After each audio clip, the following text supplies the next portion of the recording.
राजा परीक्षित ने देखा कि एक शूद्र गाय को मार रहा है, परेशान कर रहा है। तो राजा परीक्षित ने उस शूद्र को मारने का प्रयास किया। ये शूद्र कौन है? ये शूद्र स्वयं कलयुग है। इसको रहने के लिए 4 स्थान दिए गए। कौन से? द्यूतम पानम स्त्रियसूना यत्रा धर्मश्चतुर्विध। 4 स्थान जहां जुआ खेला जाता हो, जहां शराब पी जाती हो, जहां किसी की हिंसा की जाती हो और जहां मदरा यानी शराब पी जाती हो। इन 4 जगह पर कलयुग को निवास मिला। कलयुग ने कहा महाराज कोई और अच्छा स्थान दीजिए। तो पुनश्च याचमानाय जात रूप मदात प्रभु। जात रूप कहते सोने को, स्वर्ण में निवास मिला। कलयुग सोने में रहने लगा, अधर्म नीति का सोना। राजा परीक्षित ने मुकुट पहना था, उसी मुकुट में कलयुग बैठा। और राजा परीक्षित ने जाकर के श्रृंगी ऋषि के गले में मरे हुए सर्प को, सांप को डाल दिया। और श्रमीक ऋषि के पुत्र श्रृंगी ने राजा को श्राप दिया। इति लंघित मर्यादम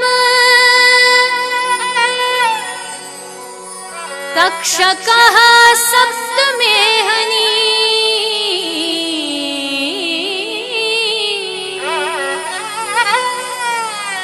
दंक्ष्यति स्म कुलंगारं नोदितो मे ततद्रुहम्।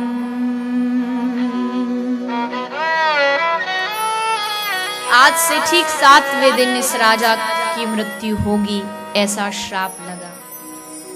राजा परीक्षित घबराए नहीं। हर चीज में सकारात्मकता देखनी चाहिए। इसलिए राजा ने सोचा कि अच्छा है मैं दुनिया का पहला आदमी हूं। लोग कहते हैं कि मृत्यु कब आ जाए पता नहीं, मैं पहला आदमी हूं जिसे पता है कि उसकी मौत कब आने वाली है। 7 दिन मेरे पास है। इसलिए राजा परीक्षित गंगा के किनारे संतों की शरण में गए और सब संतों के दर्शन करके कहा मेरा जीवन धन्य हो गया। येषां संस्मरणात् पुंसां सद्य शुद्ध्यन्ति वै गृहाः किं पुनः दर्शन स्पर्श पाद शौच सनाधि। इतने संत जिसको मिल जाएं तो अब उसको चिंता की क्या आवश्यकता। आप महात्मा मुझ पर कृपा करो कि मुझे परमात्मा मिल जाए।